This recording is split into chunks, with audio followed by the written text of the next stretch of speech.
On the other hand, I'm sort of secretly hoping that this invasion could be a game changer. What do you mean?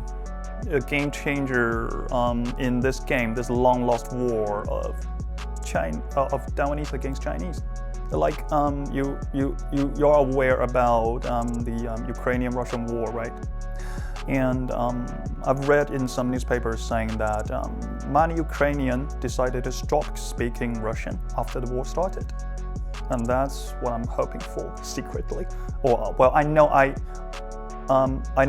ethically I shouldn't hope for a war to happen.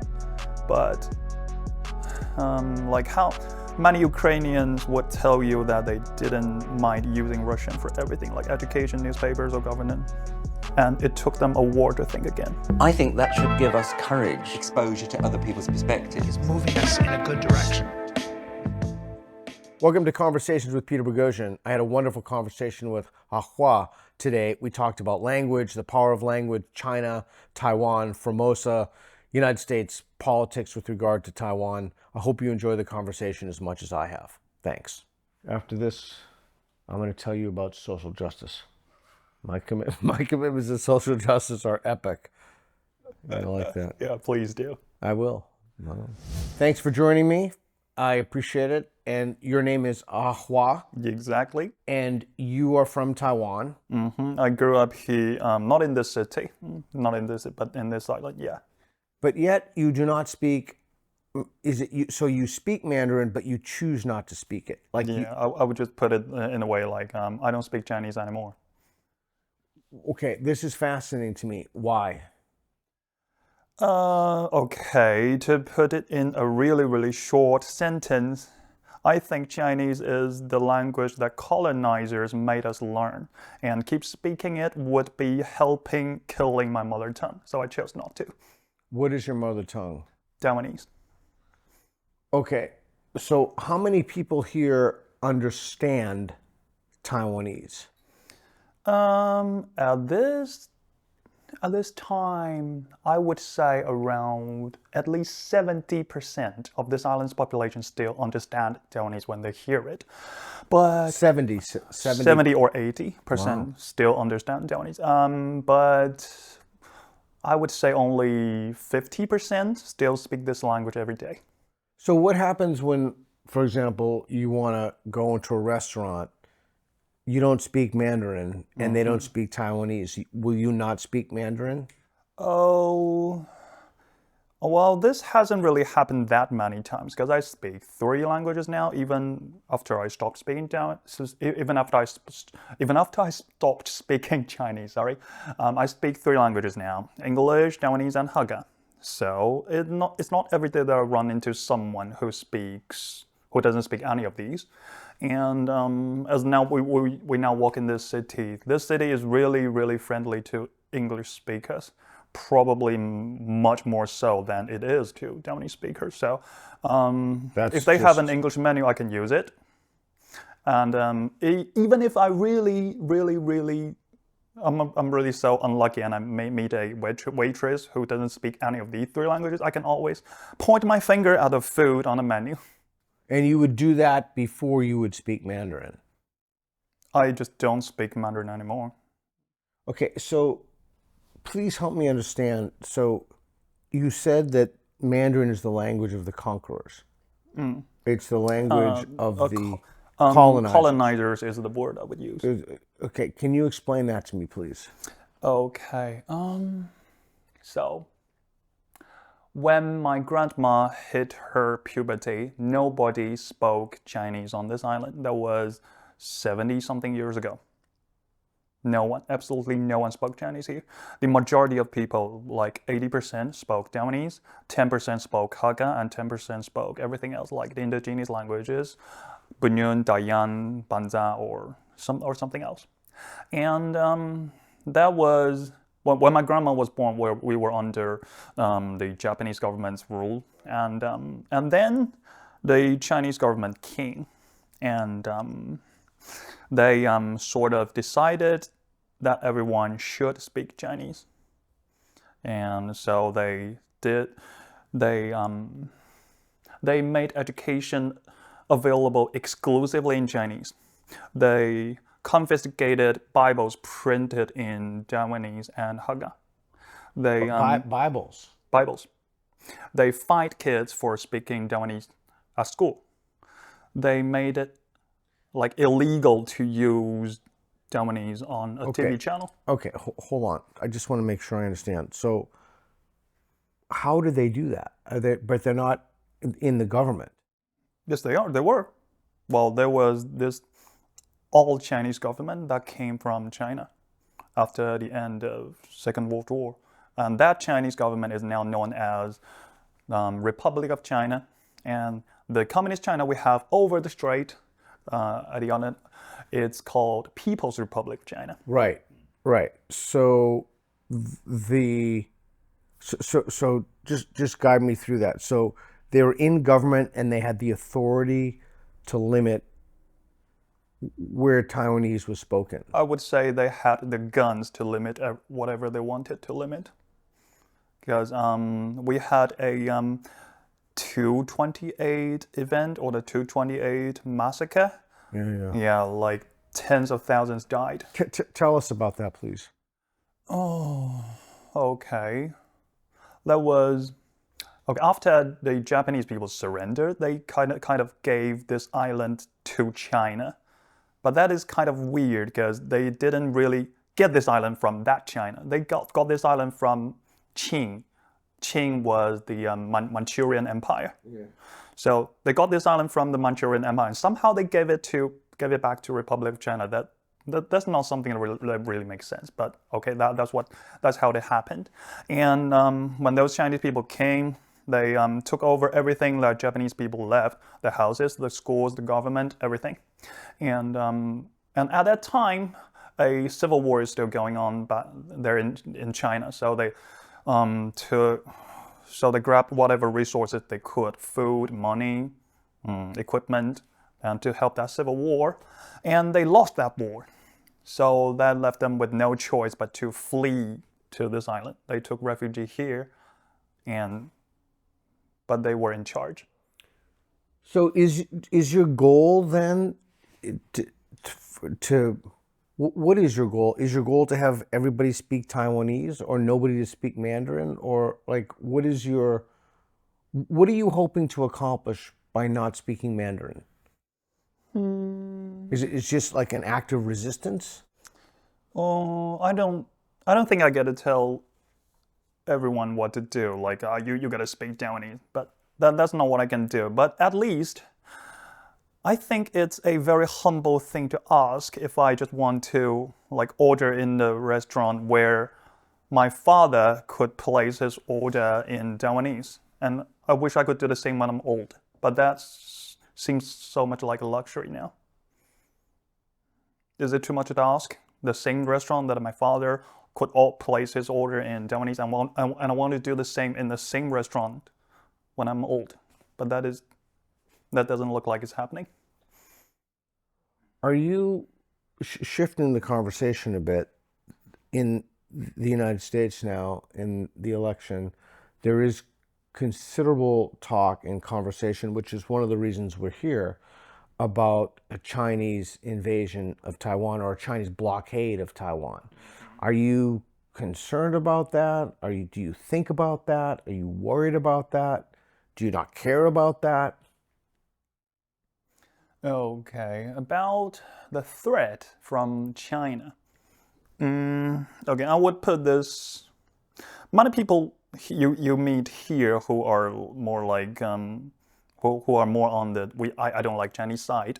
They would more like whenever you talk about that communist China, I just don't like it. But to me, I don't really feel too much about that China. But I have very strong emotions when you talk about this China here. Explain what do you mean? Okay, we have two Chinese governments. One, Republic of China, led by Chiang Kai-shek, right. who fled here because they lost the civil war to the communist China. But I don't think this government has the legal claim to this island. But that's what they have been doing. They've been governing these islands for 70 years. This China, This is what I mean by this China. Republic of China, the KMT China. The Chiang Kai-shek. Yeah, the Chiang Kai-shek China. And the other end of the strait, we have the Communist China, Mao's China. People's Republic China. So I don't really feel too much about that China. So you don't feel too much about Mao's China? No. They haven't really done anything to hurt my family or my mother tongue. Okay, maybe I'm not understanding this, but if China blockaded or invaded, wouldn't they demand that everybody speak Mandarin? Yeah, they will. They probably will. So shouldn't you have more of a problem then with that? Or am I missing something? No, you're not missing anything here. What I'm saying is, okay, if in front of you are two men, one man is threatening to hurt your family, and one man has done so, which one do you hate more? Which one do I hate more? I'd probably hate the one who hurt my family more. Yeah, and that's... And I would seek vengeance. Yeah, and that's what I'm doing here. Well... And you're going after the one who's hurt your family and your heritage and your people and your customs and your tradition. Yep. They're taking away my choice to be or to live like a Taiwanese. And what does that mean to you, to live like a Taiwanese? What does that mean? Language. It's everything I mean. Language. Everything. Everything. Well, there's no like other traditions or making pie. Like there's just no, like it's, for you, it's 100% language? Yeah, of course you can try to point out some things like how you worship the gods, religions, or the arts, or the food, but those things are at most secondary. Without the language, there can be no culture. No culture can survive without the language. That's what I'm saying. So, yeah, language is everything I'm talking about here. When the language is lost over time, this island will lose its option to be a non-Chinese nation. And what does that mean? What does that mean? To be a non-Chinese nation? Yeah. So it will have to be a Chinese nation. Well, okay. We're really going to have to delve into history here, which I feel kind of awkward because I'm not really so good at explaining things in English, but I'll try. Are you aware how a lot of people now found in East Asia, Southeast Asia, like Singapore, like Indonesia, like Malaysia, there are a lot of people who would refer to themselves as Chinese when you ask them. Yes. But they're not a citizen of either China. Yes. So that's what we mean by a nation, right? You are not part of the country, but you can be part of the nation. But the thing is, this Chinese nation is kind of something new. It didn't really exist like 150 years ago. Okay, so I'm trying to process and understand this. So you are, I think the phrase you used was going after the people who you feel have done damage to your linguistic heritage and your people. Mm-hmm. And the way that you're trying to do that is by not speaking Mandarin. And are you That is the least I can do, yeah. Say again? That is the least I can do, yeah. That's the least you can do. Well, what is the most you can do? Like, what are some other things? Well, if I have a lot of money, I can start a fund and like build and make education available in Taiwanese. So the kids would learn Taiwanese in school? So that they can learn everything in Taiwanese, like computer science, like art, like how to build a rocket, everything in Taiwanese. Oh, okay. So I'm trying to understand something here. So how concerned are you on a scale from 1 to 10, with 1 being not at all, 5 being so-so, and 10 being it is my highest concern? How concerned are you with a Chinese invasion or blockade of Taiwan? Oh, okay. Do you mean how certain I am No, about? how much would that disturb? How much would that bother you? How much would that upset you?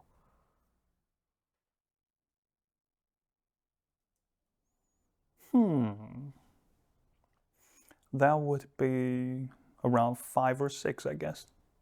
Well, on one hand, I am kind of scared of, because I'm not sure what's going to happen if they really invade.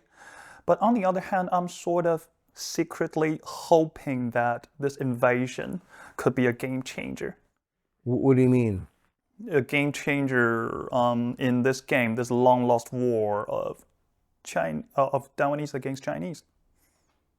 Like you're aware about the Ukrainian-Russian war, right? And I've read in some newspapers saying that many Ukrainians decided to stop speaking Russian after the war started, and that's what I'm hoping for secretly.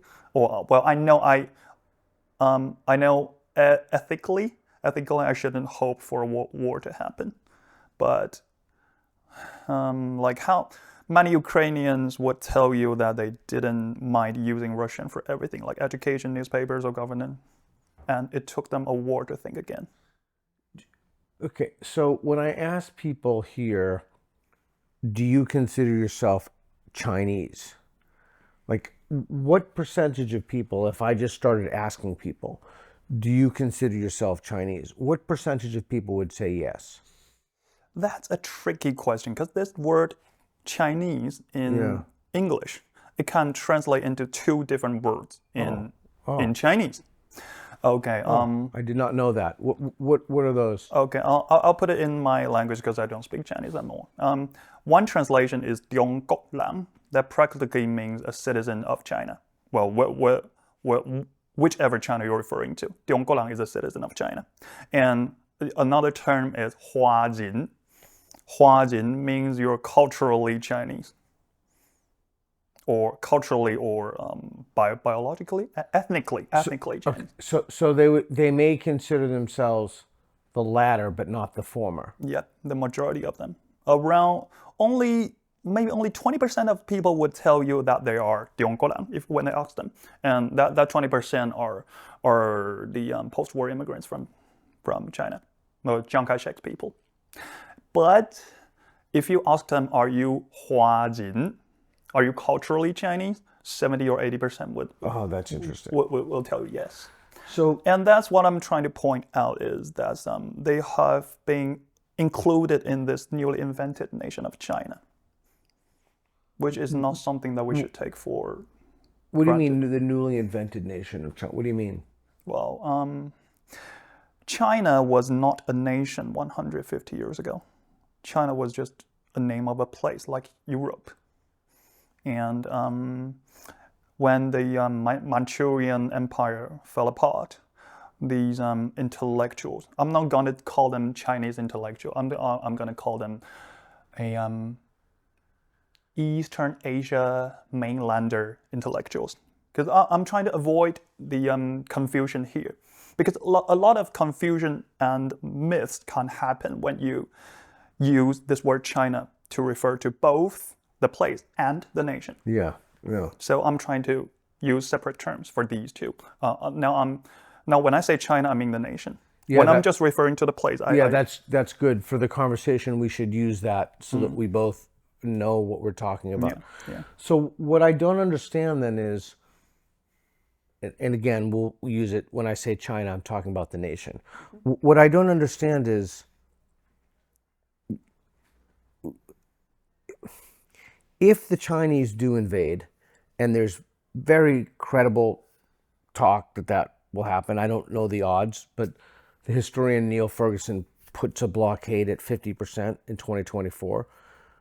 Shouldn't that give you reason to worry if your primary area of concern is language and linguistic? If the Chinese do blockade and invade, there will be no Taiwanese. I mean, it will be Mandarin, period. So shouldn't that elevate your concern from, what did you say, a 5 to like a 10? Shouldn't you be maximally concerned about that? Well, this is kind of a national defense we're talking about here, right? National defense. And well, war is not fought only with cannons, airplanes, and bullets. War can be fought with words over the media, over the internet. And one argument I would make here is a different language is the best national defense here. Boy, maybe, so I'll tell you how I see it. If the Chinese invade, the lack of Taiwanese will be the least of your problems. They will take away your sovereignty. They will take away your freedom of speech. They will take away your self-governance. They will take away your autonomy. So to me, again, I'm an outsider, I'm an American. So to me, when I think of that, I don't think 5. I think the concern is far greater than, I would think that the concern would be extremely high, given what's at stake. Or unless I'm missing something, unless I'm not thinking it through correctly. Yeah, what I might do if that worst case scenario really happens is that I might just rejoin the military. Really? And fight, and when things look really bad, I just like do what I can on the battlefield and maybe get killed doing it. I've been told, Travis and I were told that we interviewed someone here, Lōa Ēng Hôa. The rapper. Yes. He wrote a song about me. Did did you he? know that? No, I did not. I did not. And I was told that by the fact that I interviewed him, and that's why we're not going to put this out yet until we get all the interviews. So he's not allowed to go to China. I've been told that if we put that interview out with him, I will not be allowed to go to China. Very probably.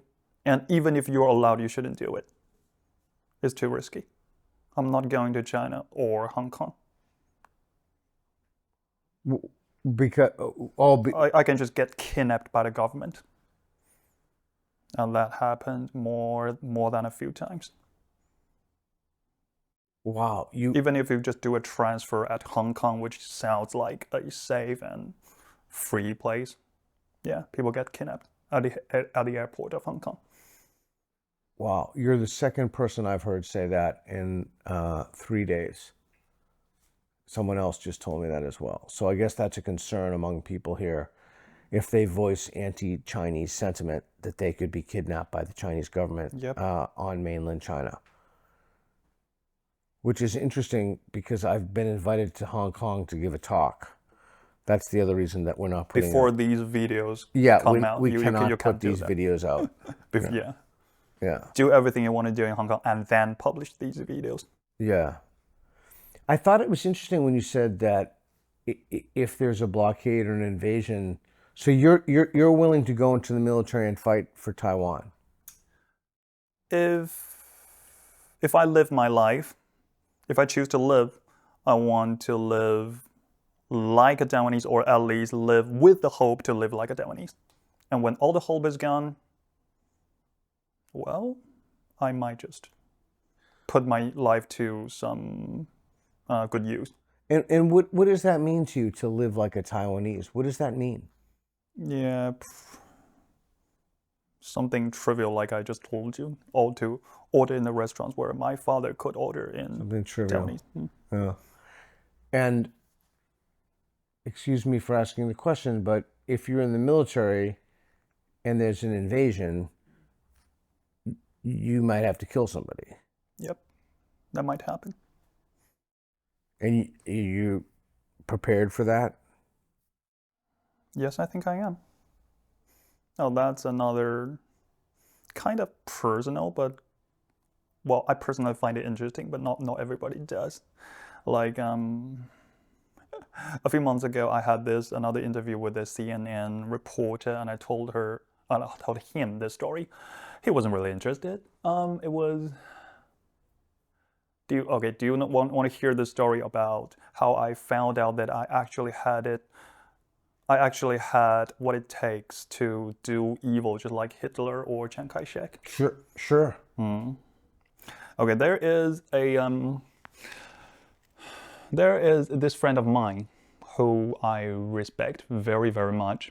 He was actually the one who let me knew that Taiwanese could be written. Because they did this Chinese government did such a good job covering everything and like killing everything that it can, like how they confiscated the Bible. So the majority of young people here doesn't even know that Taiwanese can be written. Okay, so this friend of mine, he's the one who let me know that, and he has my very high respect. But around 2 years ago, he and I had a very big fight on Facebook. And he called me something like, "You're no different from Hitler or Chiang Kai-shek." Hitler, wow, that escalated quickly. That's what we do in our country. The moment we don't like someone, we call them Hitler.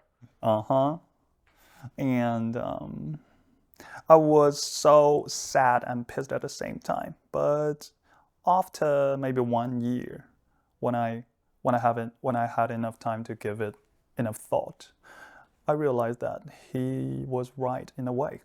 That you're like Hitler? He was right about that? In some way. In what way are you like Hitler? I might try to answer this question with another question. What do you think it takes to do evil, Peter? What do I think it takes to do evil? Well, there are different degrees of evil. Gassing 6 million people, I would think it should be right up at the top. Genocide, I think, is like the gold standard for. And Chiang Kai-shek killed millions too. So if these two men are our definition of evil, what does it take for someone to be like them? Well, my answer to the question would be what the psychologist Steven Pinker says. It's not that people go out and try to do bad things. It's because their sense of good is hyperactive. So they think they're actually doing a good thing. So to do evil would be that your moral mind is miscalibrated. It's calibrated far too stringently, and you think you're doing good, but you're actually doing bad. I'm not sure I like the word evil, but I'll run with it. Okay.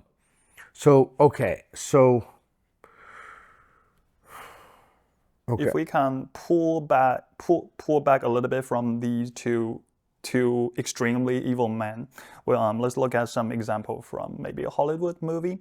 It's like completely normal in Hollywood movies if you the main character kills a bad guy in order to save his daughter.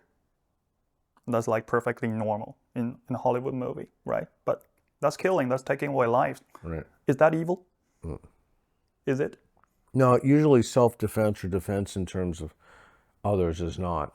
Okay, so we're talking about potential situation in which there's an invasion or a blockade, and you know that it's probably going to be Trump or Biden in the election. In fact, almost definitely. Every single poll has Trump winning now, but I obviously don't know what's going to happen. Who do you think would be better for Taiwan? I don't really know much about American politics. I have some friends who are like more for Biden. I have some friends who are more for Trump. I don't really know who to listen to.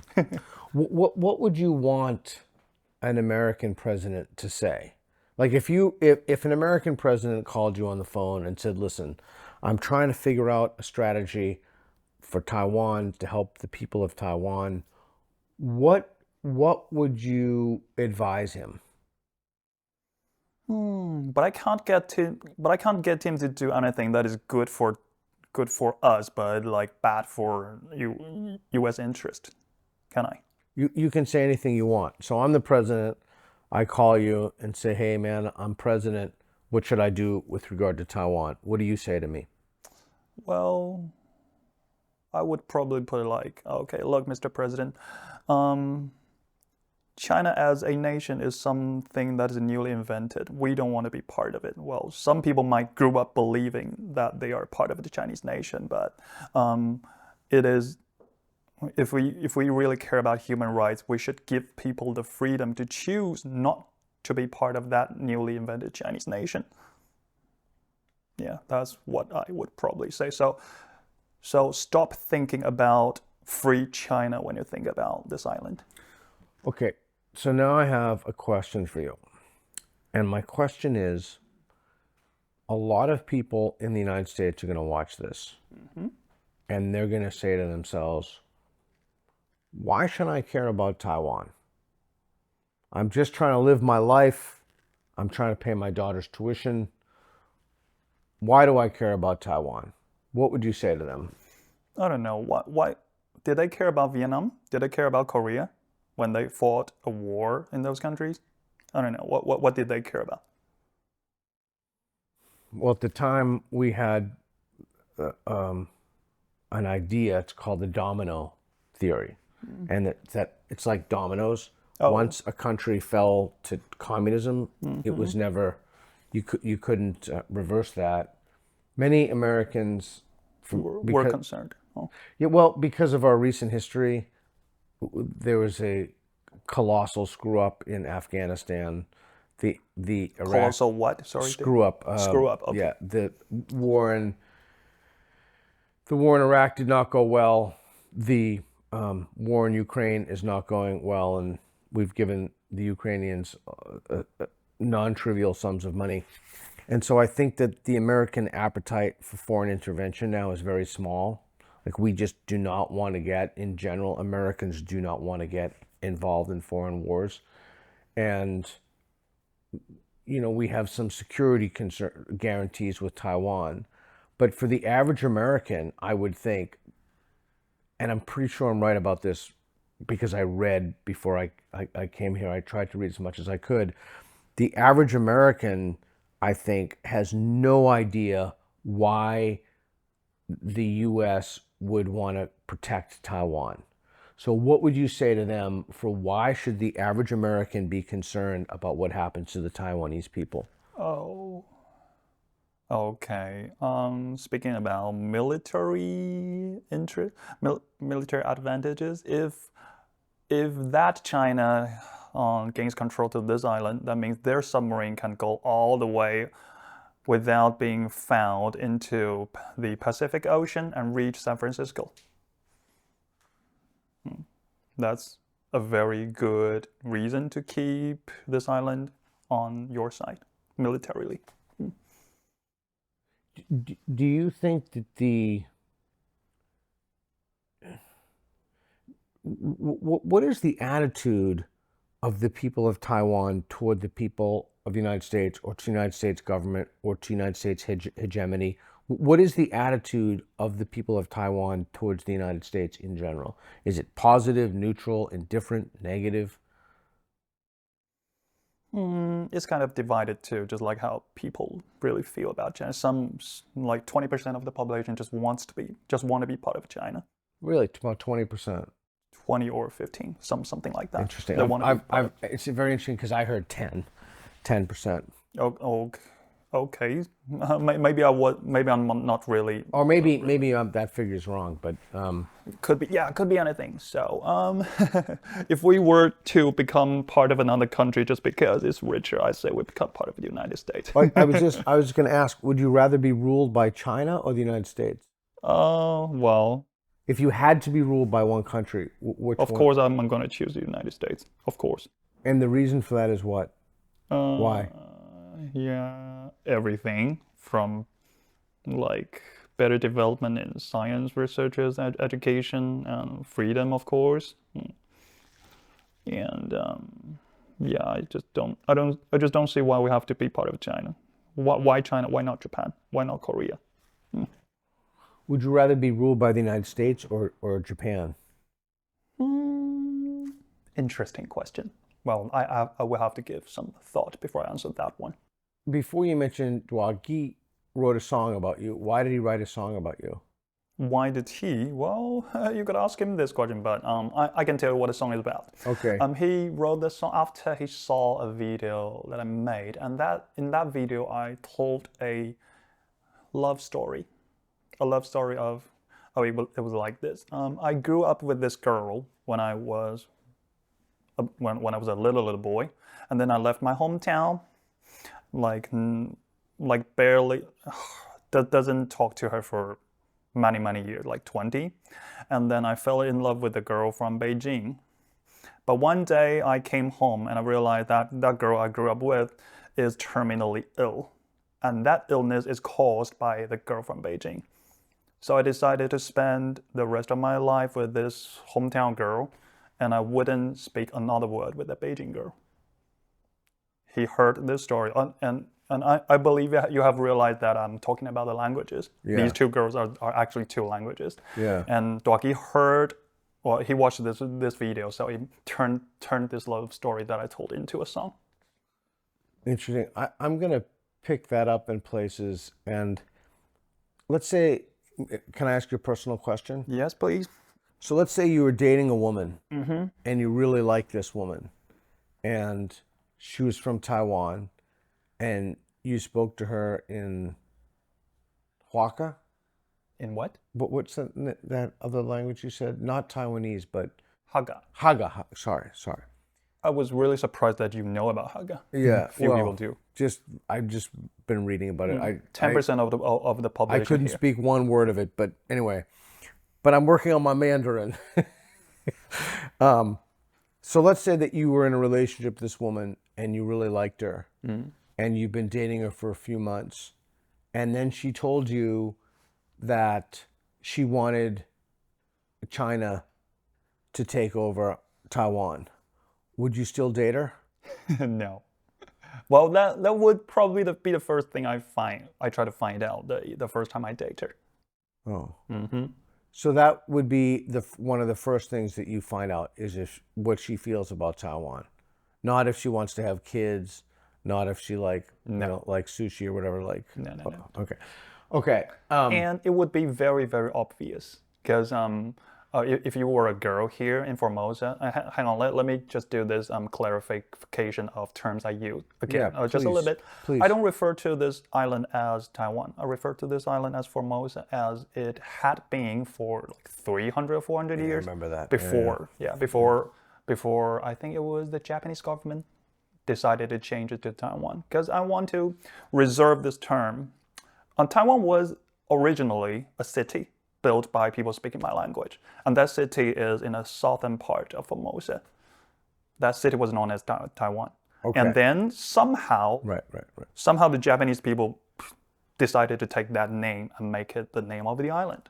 Okay. So nowadays, when I say, okay, we should speak Taiwanese, well, I'm talking to my people. I'm not actually saying this to Haga people, but some random Haga guy, or maybe he isn't really Haga at all, he just want to attack people like me. He would say, hey, why are we supposed to speak Taiwanese when they are Haga people? Like, you are not Taiwanese at all. Haga is Taiwanese. Bunung is Taiwanese. Dayan is Taiwanese. You are not Taiwanese. And to avoid that kind of conflicts, I would want to use separate terms for Formosa and Taiwan. Okay. So back to this girl then. You're dating a girl. She decides that you talk to her, she's like, I'm apolitical, I don't care about it. And then in the relationship, she tells you, I'm thinking maybe I think it's a good thing that the Chinese take over Formosa. And do you break up with her? That's not going to happen after a few months. That's going to happen after a few minutes. Because it would be very, very obvious if you were a girl and you meet a guy who doesn't speak Chinese. It would be very obvious that this guy has some kind of strong political belief. Oh, okay. Like if you are in Ireland and you met an Irish guy who speaks only Irish but not English, it's very obvious, isn't it? Yeah. Okay.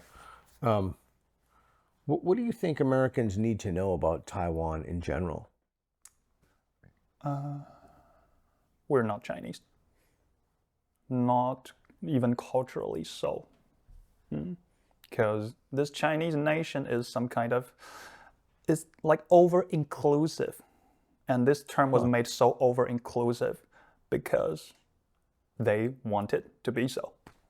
Like the whole China, as I said, it was a name of a place, Eastern Asia mainland. Yeah. And this Eastern Asia mainland, it's as diverse as Europe in every aspect. Languages, religions, ethnicity, every aspect. So you're not Chinese. That's the main takeaway for you. Yep. And there's just no reason to believe that this whole vast land and every people, every language of it should belong to one nation. No, it just doesn't really make sense. Ask me that question, the question I just asked you. Which question? What do the American people need to know about Formosa? Ask me. What do you think is the one thing that American people need to know about Formosa? That they should visit here, and the food is unbelievable. That's what I have to tell. Yeah, Formosan people would love to hear that. The hot pot is truly on another level. The sushi is unbelievable. I'm taking these guys out later. That if you're a food tourist, I love food tourism, this is the place for you. And yeah, that's what they need to know. And the exchange rate is great, so you can eat fantastic food, and it's clean, and it's safe, and everybody's nice to you. Yeah, do you know how they say if you want to piss off the Formosan, you like say bad thing, you badmouth their food? I don't know why, but these Formosan people they're trying to build a nation too. So their cultural confidence is so dependent on the food. I don't know why. So because people don't cook here, right? They don't really cook, so they go out to eat a lot. And there's a culture of eating and food here that's remarkable. Oh, when you say people don't cook, you're home, you're looking at things from the city's point of view. This city is known as Taipei, but Taipei is Chinese. In my language, it's Taipak. Okay, I'm Taipak. Okay, when you say people don't cook, you're looking at things from a Taipak point of view. People do cook outside the city. Oh, outside the city, they don't. They do. Yeah, interesting. You know, when we came here, the thing that just completely blew my mind was that they have koi ponds in the city. Koi ponds, like the fish. Okay. In the city. Oh, that's a Japanese word, koi. Oh, is it Japanese? Yeah, it's Japanese. Yeah, and I couldn't believe it because Why? What's so hard to believe about it? All these three guys are laughing now. What's so hard to believe? If you had a koi pond in Los Angeles or in Portland or in Seattle, people would, trying to think of a nice way to say this, they would commit social justice in the koi pond. In other words, they would defecate, they would poop in the koi pond. Really? Yeah. That's what would happen to the koi pond. Okay. So there are no koi ponds in U.S. cities because they would be urinals and toilets. Okay, pee in a koi pond. That's not what I had in mind. Yeah, I know. That's because you're sane and you come from a reasonable society with reasonable people. The other thing is what was amazing to me is there's like a whole labyrinthal network of tunnels below the city. Oh, yeah. It's unbelievable. They're all clean. There's nobody's committing social justice down there. There are toilets you walk into. They're clean. There's no maniacs running around. It's very safe. Everybody's nice to you. Nobody overcharges you on the bill. You could never ever have that in the United States. Like it just could not possibly happen. So for me, it's remarkable being here. Mm-hmm. It's a remarkable experience. When you meet Americans and they talk to you, do they tell you the same things? Like, this place is so clean, it's so civilized. Reed said it's very civilized. I think it's like the most civilized place I've ever been. Mm. Do they tell you that? Some of them. Well, I have my one remark to make here is that, what you're saying, civilized isn't really the word I would use here. Let's say these people are well behaved. Oh, they're or well behaved. well-behaving, or what do you do that in? How do you put this in English? Yeah, they're well behaved. Oh, well-behaved. Okay, well-behaved. They're universally well behaved. Universally well-behaved. And I have one comment to add here is that the most well-behaved people are the people who just came out of a tyranny. Fascinating. Explain that to me, please. Like, if you have a chance to look at North Korea, their people is like extremely well-behaved, because if you don't do what you're expected to do, you can lose your life the next second. And this country was North Korea only 40 years ago. Wow. And so that's why everyone's well behaved. I've noticed that in Eastern Europe too. Everybody's remarkably well behaved.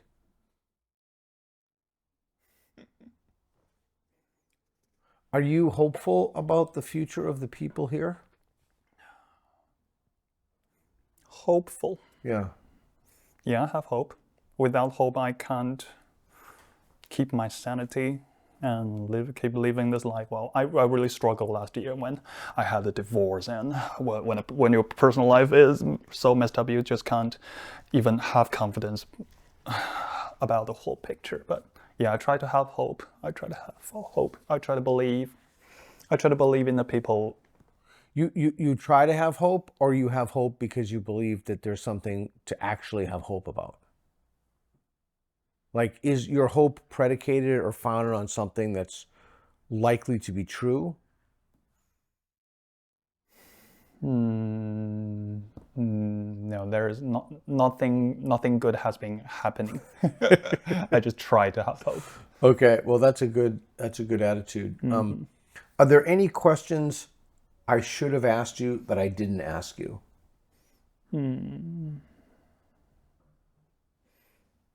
I would probably want to talk a little bit more about how China as a nation is some new invention. Have you ever heard anybody talking about this? I have, and we're going to interview people about this. But please, to speak to me about it. I'd truly be interested in hearing about it. Oh, it's now. When we look at Europe as it is today, we're not going to say like Italia and France should be the one nation just because they were both under the Roman Empire. Right. But that's what we do with China. It's so weird. Just because you were under the same empire, so you should now be one country. That just doesn't really make any sense. That is something that the East Asia mainlander intellectuals came up when the Manchurian Empire fell apart. They felt this dire need to stick together because they felt the threat from the West. So if they didn't invent this Chinese nation, this piece of land would most likely be divided into like 20 new countries, as it always did. But correct me if this is a mistake, but it is my understanding that Taiwan does not have nuclear weapons. No, we don't. So do you think that, like Iran or North Korea, or do you think that the acquisition of nuclear weapons, getting nuclear weapons, would discourage from China from attacking? No, that would certainly help. So do you want Taiwan to have nuclear weapons? If I can say this in private, I'd say yes. No, but this is not private. Okay, since I'm not in a government position, I guess I can say this, yes. Yeah. That would certainly help. So let me ask you a very hypothetical question, obviously. If Taiwan were in possession of nuclear weapons and the Chinese decided to invade, would you be for a tactical nuclear strike on mainland China? Wow. Would they really be that stupid? Okay, if I were to make this decision, like if I were the president when this happens, I'd maybe do one nuclear strike at some really remote point. Now, neither one of us are ever going to be able to get into China. It's over. Yeah, I'm gonna do that first, and if they don't stop, I like try to drop one on Beijing. Well, now we're definitely not getting into China. Well, great. Well, I appreciate your time, and I'd like to thank you very much for the interview. How's the coffee, by the way? Excellent. It's our As you buddy's said. coffee place. It's fantastic. We go around the world. That's the best coffee we've found. Thanks for your time. We really appreciate it, and we appreciate the honest conversation. Thank you. Yeah. Do you have everything you want? Yeah, unless you want to ask me something, if there are any questions you want to ask me. You grew up with the most powerful language in the world, and there are some really, I don't know, not so obvious emotions, or not like Taiwanese, or just if in a broader term, some people call it Hokkien, and Right. and if we include these Hokkien speakers from Southeast Asia, there should be like 60 million people speaking this Hokkien language. So it should have what it takes to be a strong language, but somehow it's not. Somehow it's not. It's really, really weak, and it's dying. Well, that's the newly invented Chinese nationalism. Well, I got this idea from a book written by a Cambridge professor or Oxford professor. I'm not really sure. And the title is really straightforward. It says The Invention of China. This China is a newly invented thing. And I guess what I'm doing here is trying to keep the option available, to keep the option so that the younger generation can opt out. They can choose not to be part of this newly invented Chinese nation. Well, that's pretty much what I can say to wrap it up. Cool. Thanks, man. Appreciate it.